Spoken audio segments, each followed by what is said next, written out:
Шынар Жанысбекова, Алматы облысы Ұйғыр ауданы Ақтам деген кішкентай ғана ауылда туып өскен. Мұхтар Әуезов атындағы Қазақ мемлекеттік академиялық драма театрына 21 жасынан бастап әртіс болып қабылданған. Хабар арнасының ең танымал сатиралық бағдарламаларының бірі 77 күнде негізгі рөлде ойнаған. Сонымен қатар «Фобия» бағдарламасының белсенді қатысушысы. Шынар апай, қайырлы таң, студиямызға қош келдіңіз. Қайырлы таң. Қайырлы таң. Барлық қонаққа қояр біздің алғашқы дәстүрлі сауалымыз бар. Таңды қалай қарсы аласыз? Таңды әдеттегідей таңертең тұрып, балаларды оятып, таңғы ас ішіп, содан кейін балаларды сабағына жіберіп, өзіміз жұмысқа кетеміз. Жақсы, Шынар апай, қазір барлығымызға Аян Қиял періште фильмінің жалғасы түсіріліп жатыр. Ол жақта да сізге рөл беріпті. Қандай рөл сомдайсыз? Ол жерде мен жаңағы Тайлақ атамыздың көршісінің рөлін сомдаймын. Сол болып жатқан оқиғаның ішінде жүретін келіншек. Ал енді одан бөлек қандай фильмдерде сізді болашақта көреміз? Қандай жобаларда? Жақында ғана Асқар Ұзабаев түсірген «Әке» деген сериалда ойнадым. Бұйырса ол жақында көрсетіледі. Телехикая. Және алда тағда жоспарлар бар, ұсыныстар бар. Оны енді кезінде көре жатармыз. Болашақтың еншісінде. Жақсы, Шынар апай, биылғы жылы енді өзіңіз қызмет етіп жатқан Әкем театрдың 90 жылдық мерейтойы болайын деп жатыр екен. Осы орайда театрдың репертуарында жаңалықтар болады ма? Жалпы осы мерейтойды қалай тойлағалы жатырсыздар? Иә, бұл енді біздің Мұхтар Әуезов театры өзінің орны бар, қара шаңырақ. Әрине, биыл жаңағы 90 жылдығымызды республика көлемінде ауқымды ғып өткізуге дайындалып жатырмыз. Жақында ғана Асхат Маемиров Володиннің «Қоштасқым келмейді» деген жаңағы драмасын қойды. Болашақта Ильяс Есенберлиннің «Алмас қылыш» пьесасын дайындап жатыр. Осындай жаңалықтар.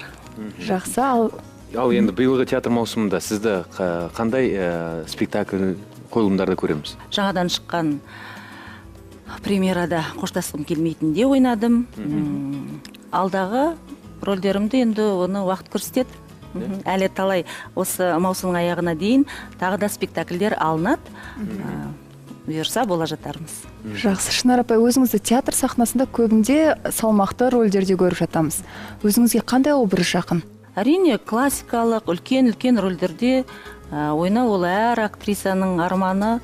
Бағыма үлкен жаңағыдай жақсы рөлдер бұйырды. Жаныма енді сол драма жақын шығар, көбірек ойнаған. Ал жағымды кейіпкер ме әлде жағымсыз? Білесіз ба, жағымсыз деген кейіпкер болмайды. Менің жағымсыз кейіпкердің өзінен мен жағымды іздеймін. Кез келген рөлімді ақтап алуға тырысамын.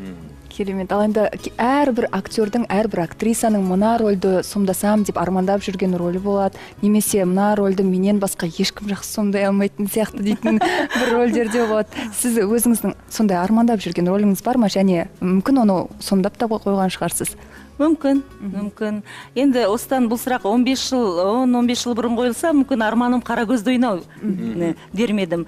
Дәл қазіргі шығармашылығым толысып, дәл осы сәтімде әрине жаңағыдай үлкен салмақты Медея сияқты, үлкен Ұлпан ана сияқты рөлдерін ойнағым келеді, әрине. Өзіңізді енді кезінде сатиралық жобаларда да көрдік. Одан кейін тағы да басқа тележобаларға да қатыстыңыз, мысалға «Фобияға» да қатыстыңыз. Қазір бұндай ұсыныстарға қалай қарайсыз? Жаңа сатиралық ұсыныстарға бармаймын. Неліктен деген кезекті сұрақ туындайды. Өйткені ол жаңағы кезінде болды. Қазір енді қазіргі мақсат басқа. Яғни оны сол уақытында ойнап қойғанмын деп ойлайсыз ғой? Әрине. Ал енді Шынар ханым, отбасы жайыңызға келсек, балаларыңыз өнерге жақын ба?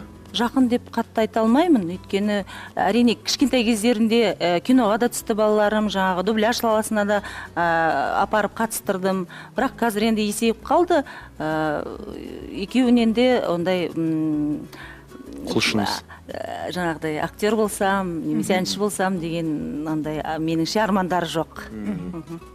Жақсы, шығармашылығыңызға қатысты тағы да бір сұрақ қойғым келіп тұр. Кезінде бір сұхбаттарыңыздың бірінде телехикаяларға түспеймін деген шешіміңіз туралы айтыпсыз.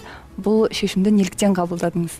Өйткені енді бізде қазір біраз уақыт бұрын енді небір телехикаялар түсіріліп жатты. Жаңағыдай ішінде жеңіл желпі түсіріліп жатқаннан кейін ондай сериалдарға түскенше түспегенім жақсы деп айтқаным болар. Ал қазір ол ойыңызды өзгерткен жоқсыз ба? Қазір меніңше сапалы телехикаялар түсіріліп жатқан сияқты. Әрине, сапасы енді сан көбеймей сапа болмайды. Сапалы да жақсы режиссерларымыз шығып жатыр. Әрине, қазір шақырса барамын. Жақсы. Бірақ менің жаңағы актриса ретінде арманым дейміз бе, мақсатым үлкен жобаларға түсу, үлкен талантты адамдармен жұмыс жасау, жақсы өз ісінің шеберлерімен үлкен кинода көріну. Арманыңызға жетуіңізге шын жүректен тілектеспіз. Рахмет. Шынар ханым, студиямызға келіп әсерлі әңгімеңізбен бөліскеніңізге көп рахмет. Және таңғы тілегіңіз болса біздің барша көрермендерге мархабат. Мен бүгінгі жоспарлаған істеріңізге сәттілік тілеймін. Елімізде тыныштық болсын, аспанымыз әрқашан ашық болсын, тәуелсіздігіміз мәңгілік болғай. Үлкен рахмет. Құрметті көрермендер, бағдарламамызды одан әрі қарай шоу-бизнес жаңалықтар жалғастырады. Бізбен бірге болыңыздар.